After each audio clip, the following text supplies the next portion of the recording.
Em 3, 2, ação.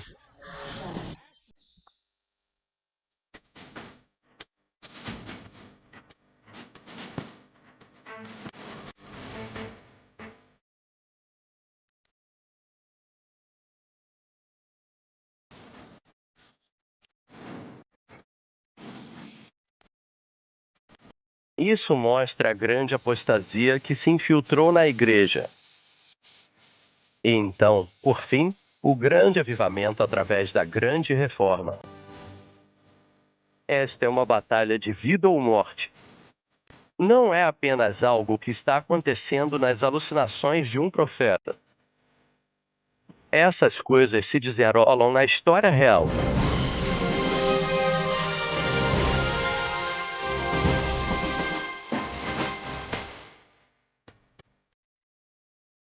Pastor Doug Bachelor, do Amazing Facts, você é o presidente lá. Obrigado por estar no nosso programa.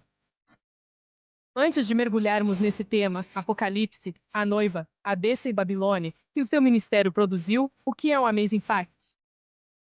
O que você faz lá? Sim, bem, o nome Amazing Facts surgiu porque começamos há cerca de 60 anos com a ideia de fazer um programa de rádio para tentar compartilhar a verdade com as pessoas. E sabíamos que as pessoas se interessavam por um fato incrível. Então começaríamos com alguns fatos surpreendentes da ciência, da história ou da natureza. Depois, passaríamos para o ensino bíblico. E é daí que vem o nome. E o Senhor abençoou. O ministério cresceu. Hoje, temos programas de treinamento no mundo todo. Fazemos rádio, televisão, mídia, internet. E este ano completo 30 anos de ministério. Uau, uau! Isso é muito tempo. Então você é? Seus programas também estão em alguns dos principais programas e canais de TV, certo? Gosta do Pastor Tienel e alguns outros. Sim, na verdade estamos em cerca de 50 canais diferentes ao redor do mundo, mas apenas na América do Norte. Pastor Lifetime, da Star, Ion, Scarge, Inspiration, 3ABN, TBN, da Star, já mencionei? Sim, entretenimento familiar na televisão. Então estamos em várias redes na América do Norte. Certo. Então você não dorme muito. Ah, eles só duplicam as fitas. E isso não me toma tempo extra. Legal. Agora, só por curiosidade, a revelação da noiva, da besta e da Babilônia, quantos milhões de visualizações tem no YouTube? 3 ou 4 milhões, certo? É difícil dizer. Sei que um site tem mais de 3 milhões, mas muita gente copiou e republicou com outros títulos. Eles recebem muitas visualizações. Difícil somar, são milhões de visualizações. E eu sei que muitas famílias se reúnem para assistir como uma forma de adoração, conversam sobre isso e discutem o material e tal. Então pode não ser apenas uma pessoa visualizando, pode ser muita gente. Sim. E vendas de DVD também, é claro. Eu assisti em DVD naquela época. Sim, eu sei que já assisti algumas vezes. Foi um documentário muito bom, bem feito também. Sim, Mas para aqueles que não conhecem, que não assistiram e não sabem muito sobre o que estamos falando, você poderia nos contar, Pastor Doug, dar um breve resumo sobre o que é a revelação, a noiva, a besta e Babilônia? sim. Vou fazer o meu melhor. Tem pouco menos de 1 hora. E percebemos que há muita confusão no mundo cristão sobre profecia. E queríamos simplificar para que as pessoas pudessem entender. E então, usando 3 profecias principais, como Apocalipse 12, 13 e Apocalipse 17, onde fala sobre essas duas mulheres e a besta. Mostramos o panorama da história da igreja desde a primeira vinda de Jesus até a segunda vinda, de uma forma que acreditamos que todos possam entender. E você assiste e pensa, uau, foi exatamente isso que aconteceu. E o Senhor simplesmente abençoou o projeto. Sabe, acho que muita gente tem medo desse livro e nos escreve. E nos conta o quanto ele é confuso. E a gente está sempre direcionando as pessoas de volta para o seu vídeo. E eu acho que as pessoas não percebem, no entanto, que é uma história de amor. Quero dizer, é uma simples história de amor de Deus indo atrás de sua igreja. E então é como se houvesse um dragão tentando roubar a mulher para o lado dele. Então, quando você olha por esse ponto de vista, acho que isso ajuda a encarar o livro. No sentido de que, na verdade, são imagens mostrando quanto Deus está nos buscando. Sim, eu me lembro de ter feito algumas reuniões evangelísticas na reserva Navajo há 30 anos, e um casal apareceu lá, e eles pareciam apavorados porque a gente tinha feito propaganda. A gente falava sobre o Apocalipse. Depois me contaram, nosso pastor disse para não vir porque há uma maldição sobre quem estuda o Apocalipse. Eles estavam morrendo de medo, e eu disse para eles, não, na verdade é uma bênção pronunciada, é algo bom. E ele diz, bem-aventurados os que leem, ouvem e guardam as palavras. E logo nas primeiras palavras, é sobre Jesus. Não é revelação de bestas, sim de Jesus. Isso mesmo. Então, sabe, é no Apocalipse que você realmente consegue ver o herói da Bíblia de forma mais clara. Pastor, há tantos temas na Bíblia sobre os quais você poderia ter feito um documentário. Por que esse? Por que o Apocalipse? Por que isso foi tão importante para você a ponto de conseguir doadores, sabe? Pessoas que doaram muito dinheiro para esse documentário e fazeram que, graças a Deus, agora tem milhões de visualizações. Por que o Apocalipse? Boa pergunta. Quando comecei a ler o Apocalipse, descobri que dos 404 versículos do livro, aproximadamente 278 podem ser encontrados no Antigo Testamento. Então, o Apocalipse é como se fosse a nata das Escrituras reunida ali. Tem pedaços de toda a Bíblia ali dentro. Assim, ao ler o Apocalipse, você absorve os temas de toda a Bíblia sobre a batalha entre o bem e o mal. Pensamos que seria um ótimo trampolim para ensinar o Evangelho, para mostrar essa batalha entre o bem e o mal. E termina com boas notícias.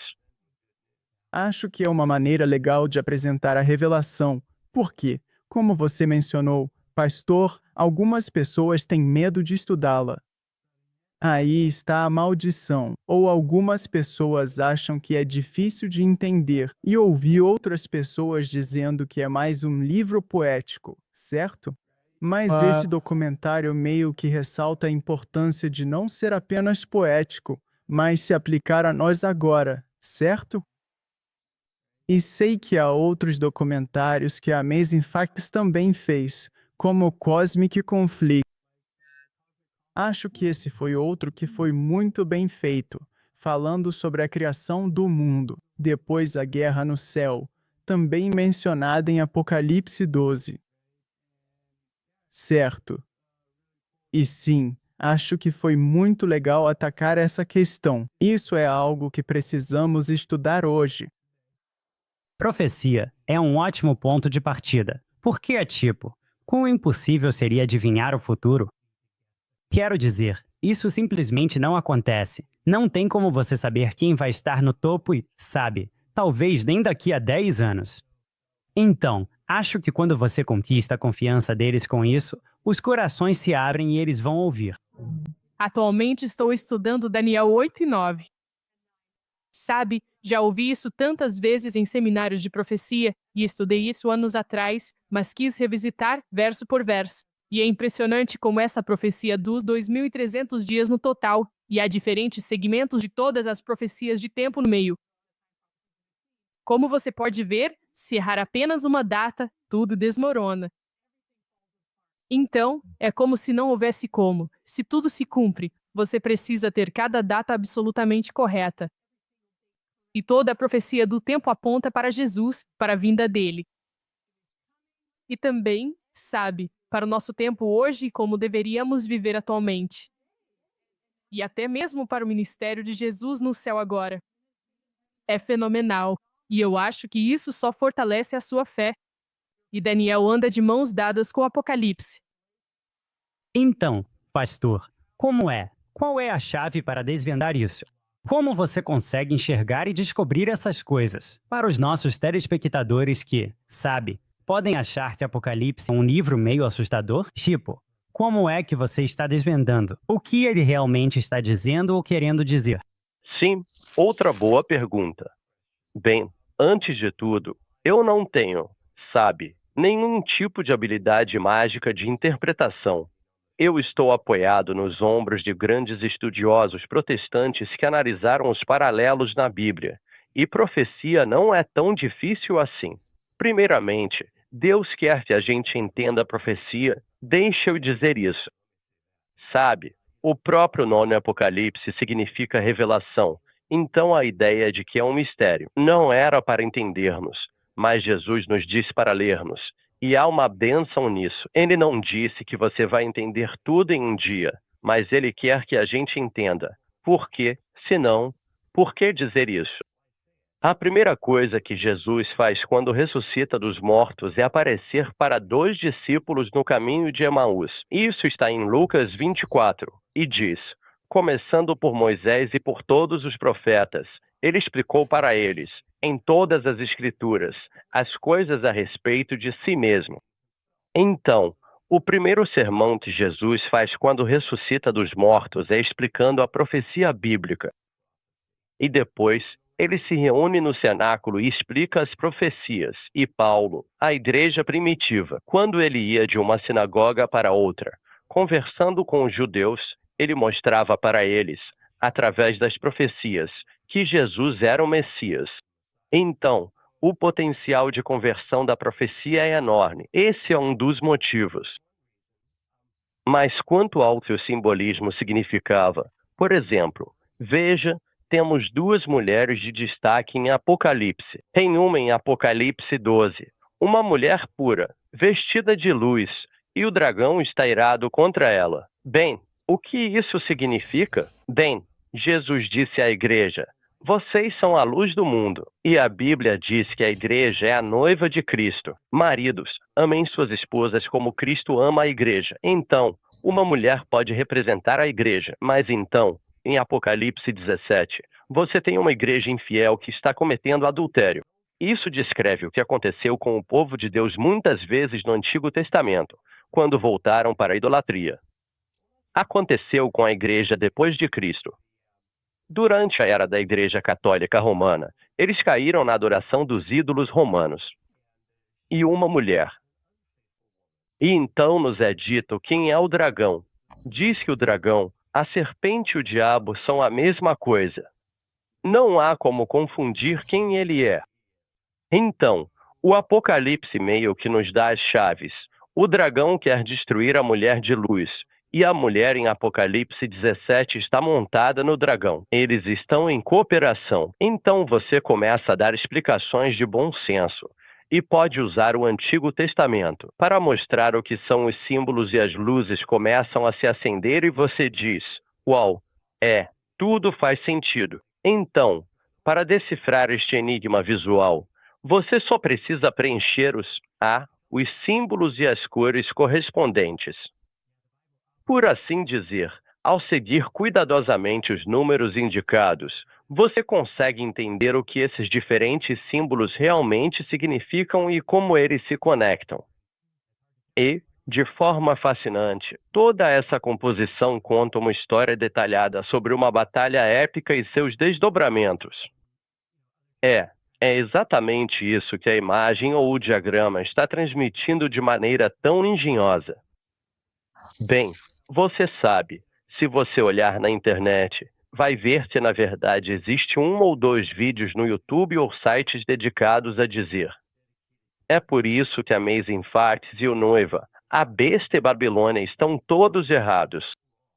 E, sabe, eu respeito isso porque existem 4 visões principais sobre profecia. Nós estamos adotando o que se chama de visão histórica. Então, quando as pessoas abordam as profecias, especialmente o Apocalipse, você tem o que chamam de visão preterista, e dá para perceber pelo nome, preter significa passado. Eles basicamente acreditam que a maioria das profecias do Apocalipse de que estamos falando, tirando, claro, o céu no final do livro, que a besta e tudo mais, é isso, a batalha entre Nero, cristãos e judeus foi concluída no primeiro século. Eles veem o Apocalipse como algo que já aconteceu. Esses são os preteristas. Há um grupo bem novo. O futurismo é uma visão nova. Começou com um padre católico, um padre jesuíta Francisco Ribera. Há alguns futuristas, mas ele é um deles. Basicamente, quando a reforma começou, apontando para a Igreja Católica que isso é o Apocalipse. 17. Esta é a mulher que está sentada sobre 7 colinas. Eles diziam, isso é Roma, e que a besta é o poder, o anticristo, na verdade. E essa era a visão de Spurgeon, Lutero, Whitefield e Wesley. Todos eles acreditavam nisso, voltando lá atrás, sabe, a Jean Hus e aos valdenses. Então essa era a visão histórica, mas as pessoas começaram a deixar o rebanho cristão católico. E então eles basicamente disseram, é melhor darmos outra explicação. E então Francisco Ribera inventou essa interpretação da profecia chamada futurismo, que quando Apocalipse capítulo 4 diz que João ouve uma voz e uma trombeta, essa trombeta é a ressurreição, esse é o arrebatamento secreto da igreja. A igreja é chamada para fora. E eles dizem que tudo a partir de Apocalipse 4 em diante, que apontaria para a Igreja Católica durante sua longa história, isso está no futuro. Eles falam sobre os 7 anos de tribulação, que não são mencionados em Apocalipse. Existe esse cenário do arrebatamento secreto, deixado para trás. Isso começou com um Jesus católico, foi adotado por Campbell e colocado na Bíblia Scofield, que era protestante, e depois ficou famoso por H.L. Lindsay com o livro A Grande Terra Final e outros, e depois Tila escrevendo as séries Deixados para Trás, e agora. Você pode até ver que Billy Abraham, perto do fim da vida, começou a reconhecer essa visão, sendo que antes ele era um historiador. Então, o futurismo pega tudo a partir de Apocalipse 4 e coloca praticamente tudo no futuro.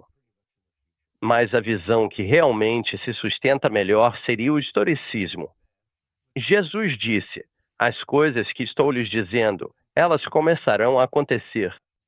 O Apocalipse está contando a história da igreja. O Senhor estava lhes dizendo com antecedência o que iria acontecer, começando com a primeira vinda de Jesus até a segunda vinda, e o que pode acontecer na terra. Então, isso completa a história, e ele usa várias visões. É como se Daniel contasse a mesma história, com visões diferentes. Você tem a estátua de metais, tem o carneiro e o bode, e tem o leão, o urso, o leopardo e a besta indescritível. Então, tudo cobrindo a mesma história em Daniel. Apocalipse faz a mesma coisa. Você tem meio que a história política da igreja nos 7 selos.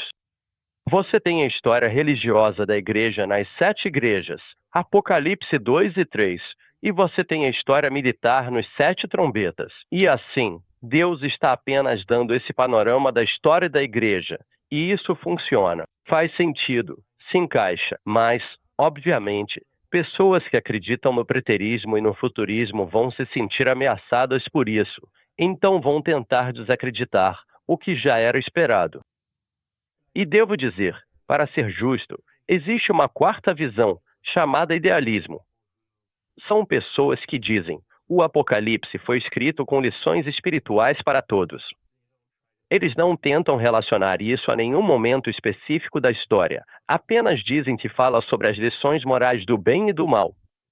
É uma espécie de idealismo, uma forma de interpretação meio etérea, meio gelatinosa.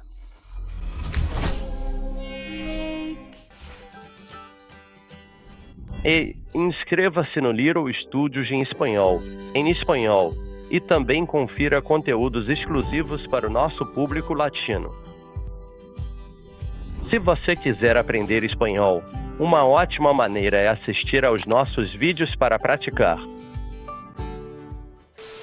Então, quando olhamos para o livro do Apocalipse, vemos que, no início, trata-se de Jesus Cristo. João começa falando sobre isso. Mas muitas pessoas, ao se aproximarem do livro, querem saber sobre outra figura. Elas não querem saber sobre Jesus Cristo. Elas estão preocupadas com o anticristo. Então, quando você olha para o livro do Apocalipse, ele identifica o anticristo e também fala sobre adoração e falsa adoração. Como sabemos que, no fim dos tempos, esse anticristo, a marca da besta, tudo isso tem a ver com adoração. O Apocalipse. Como mencionei, a chave é olhar para trás. Então, quando você lê sobre uma imagem da besta e que aqueles que não adorarem serão mortos, um bom estudante da Bíblia percebe isso na hora. Daniel capítulo 3, o rei faz uma imagem, e aqueles que não adorarem a imagem podem ser mortos. Veja, é só voltar lá. Você diz, marca. Todo mundo vai ter uma marca. E quem tem a marca errada persegue quem tem a marca certa. Você volta para Caim e Abel. Isso remonta lá atrás. Eles afirmam adorar o mesmo Deus, mas um mata o outro, mesmo sendo irmãos. Pessoas que tomam o nome de Cristo nos últimos dias, Jesus disse: a hora está chegando em que aqueles que te matarem vão achar que estão servindo a Deus, como Paulo achava servir a Deus.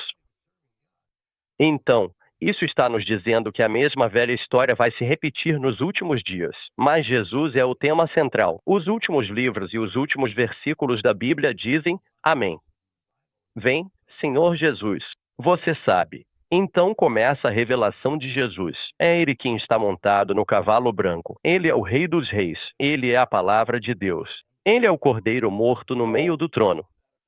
Cristo tem mais nomes em Apocalipse da Bíblia. Ele é o Alfa e o Ômega. Ele é o princípio e o fim. E como eu disse, Rei dos Reis e Senhor dos Senhores. Do começo ao fim do livro, é tudo sobre Jesus, mas não deixa de mostrar que existe um inimigo. Não deixa de mostrar. Há uma grande batalha, às vezes chamada de Batalha do Armagedon. Mas Cristo será vitorioso. É quase como se eles estivessem separando todo mundo do planeta em dois grupos, não é? Ou você está totalmente do lado de Deus ou, por padrão, se não está do lado de Deus, você está do outro lado. Então, sabe, Deus nunca faz nada sem antes nos dizer o que ele vai fazer. Seria muito aleatório se Deus simplesmente, sabe, fizesse o fim dos tempos. As pessoas passariam por essa experiência horrível e não teriam nada, tipo, o final da história. Então, isso me conforta saber que Deus, explicou o que vai acontecer. Assim, podemos nos preparar, podemos aprender sobre isso, podemos ensinar os outros e garantir que todos saibam quais são essas duas escolhas. A quem você realmente adora? Ao Deus deste mundo ou ao Deus do céu?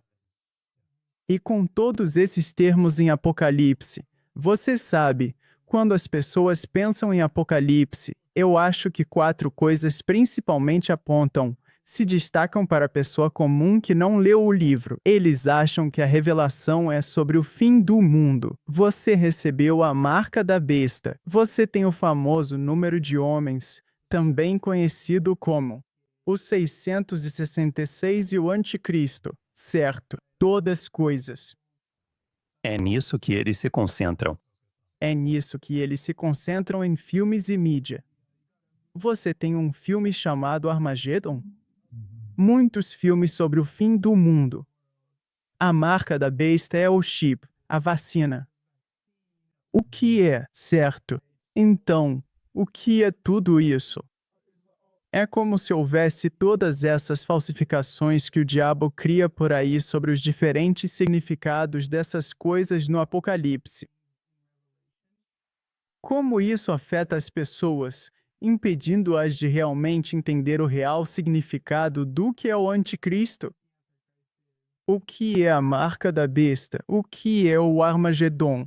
O fim do mundo é algo que devemos temer, da forma como é retratado por aí? É algo com que devemos nos preocupar ou não? Sim, bom, você tocou em vários pontos importantes aí, então eu poderia seguir por vários caminhos. Primeiro, vou dizer, Deus não quer que a gente se preocupe. Eu durmo tranquilo à noite. Eu não me preocupo com a besta e não me preocupo com o Armagedon. Vou mencionar, espero que me perdoe o jabá, mas Amazing Facts, nosso projeto atual há 4 anos, É um documentário Armagedon, os eventos finais da profecia. Anos atrás fizemos os eventos finais. Era em definição padrão. Era, sabe, com um orçamento bem baixo. Agora estamos fazendo algo muito melhor e um pouco mais abrangente. Deve sair este ano. Mas as pessoas têm uma ideia errada do Armagedon. E suponha que exista uma interpretação verdadeira do Apocalipse. Se você fosse o diabo, iria querer criar interpretações falsas para desviar as pessoas do caminho. E esse é um dos motivos pelos quais fizemos da noiva a besta e a Babilônia, porque há muita gente confusa. Agora, com profecias, existem tipos de profecia. Jesus que algumas profecias, quando acontecerem, vocês acreditarão. Em outras palavras, nossa, olha só isso. Aconteceu exatamente como ele previu, e assim, a profecia nos redime. Porque dizemos, a palavra de Deus é confiável. Mas com o Apocalipse, você não pode esperar para acreditar. É uma daquelas profecias em que Deus está dizendo, estou te contando, para que você se prepare. Então eu acho que as pessoas reconhecem que o Apocalipse é diferente. Aqueles que recebem a marca da besta, não há redenção para eles. As piores pragas bíblicas caem sobre quem recebe a marca da besta. Esse é o motivo do medo. Mas é uma profecia que Deus quer que a gente entenda com antecedência, senão é fatal. Diferente de outras profecias, onde você olha para trás e diz, uau, foi exatamente isso que Deus disse. Pastor Doug, há pessoas que podem estar preocupadas em acabar seguindo falsos profetas, falsas profecias. Quero dizer, hoje em dia há tantas pessoas por aí dizendo, eu sou um profeta, e fazem afirmações que parecem estar se cumprindo. Como essas pessoas podem ter a certeza de que, sabe, existem tipo 50 versões diferentes da marca da besta? Esta é a certa. E, sabe, uma coisa que você já disse é, obviamente, o cumprimento dela. Isso é importante. Jesus disse, muitos falsos cristos e profetas surgirão nos últimos dias. Foi a primeira coisa que ele disse ao explicar sobre os últimos dias. Muitos dirão, eu sou o Cristo. Precisamos conhecer a palavra para separar o trigo do joio. Ele diz, se alguém não falar de acordo com esta palavra, isso está em Isaías 8:16-20, não há luz neles. Então, quando medimos essas diferentes interpretações, ou pessoas que afirmam ser o Cristo pela palavra de Deus, os enganos serão tão convincentes que, se fosse possível, até os eleitos seriam enganados, mas os eleitos, eles estão saturados com a palavra, e por isso eles vão identificar o falso. Essa é a chave. Precisamos conhecer a palavra e tudo se encaixará. Você sabe, Deus dá evidências para interpretar uma profecia corretamente. Acho que Deus é muito misericordioso porque Ele expôs todas as questões em Sua palavra. E quando vemos todas essas coisas em Apocalipse que parecem assustadoras, isso me faz lembrar de Deuteronômio, onde, você sabe, Deus está dizendo aos filhos de Israel, eu coloquei diante de vocês a vida e a morte, a bênção e a maldição. E ele diz para eles, escolham a vida, e é basicamente isso que Apocalipse também está fazendo. Está colocando todas as questões na mesa, e Cristo está nos vendendo, escolha a vida. Sabe, eu lhe disse como isso vai terminar e você tem a oportunidade de escolher, então escolha a vida. Sim. Há um chamado. Você ouve na revelação. Saia dos sistemas deste mundo e da fragilidade e seja separado. Não seja cúmplice dos pecados dela. Pode explicar isso e destrinchar esse conceito? Sim. O Apocalipse está chamando as pessoas para estarem dispostas a seguir para onde o Cordeiro conduz. Ele fala sobre esse grupo, os 144.000, e diz, esses são os que não se contaminaram com mulheres. Não estou dizendo que são virgens fisicamente, Porque as mulheres de quem está falando são Babilônia e suas filhas. Eles não se contaminaram com os falsos ensinamentos da Babilônia e de suas filhas que estão em Apocalipse 17, mas eles seguem o Cordeiro aonde quer que ele vá. Eles não seguem o mundo, não seguem a multidão. Apocalipse 17 descreve a falsificação. A besta, o poder e aquela mulher, diz, com quem os reis da terra se prostituíram.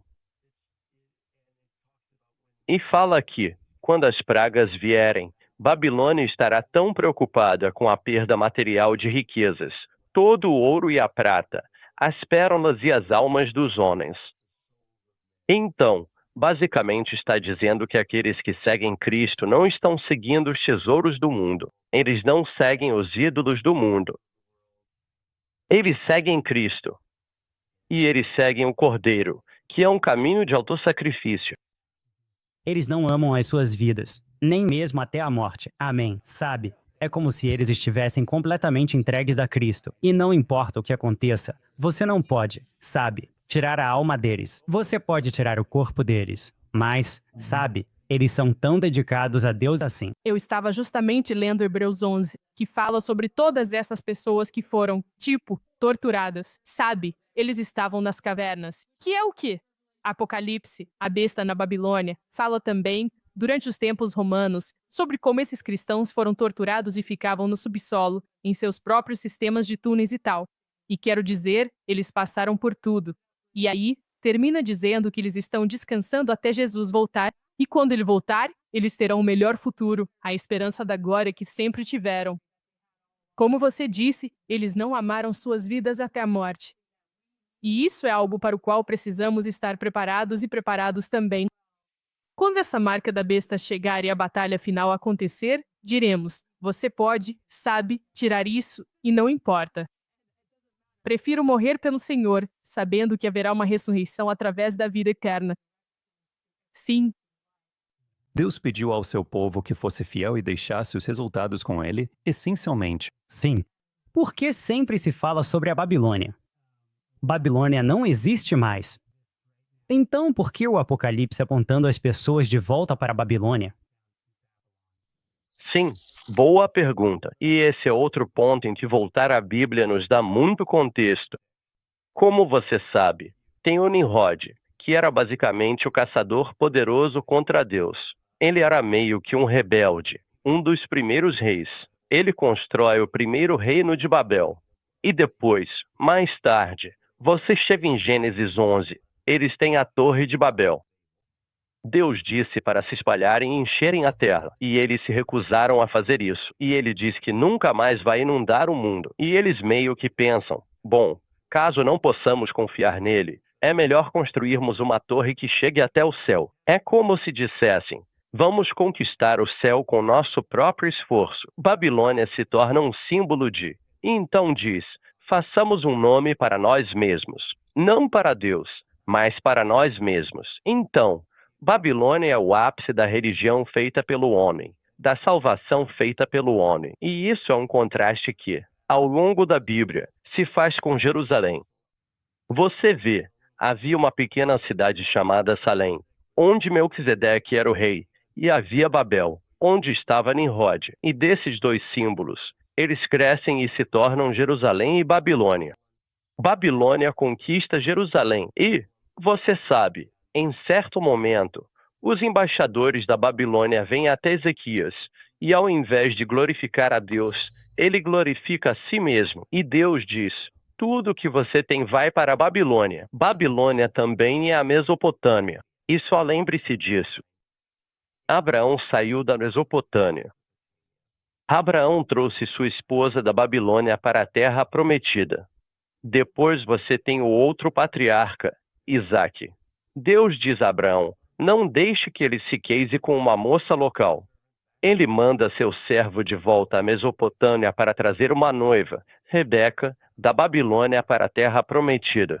Depois Jacó volta e ele consegue, ou pelo preço de uma, ele acaba com suas esposas, que ele traz da Babilônia para a terra prometida. Então você tem o povo de Deus. O povo é levado para a Babilônia, E eles têm um sacerdote chamado Josué que os tira da Babilônia e, junto com Esdras e Ezequias, os leva de volta para a terra prometida. Então agora,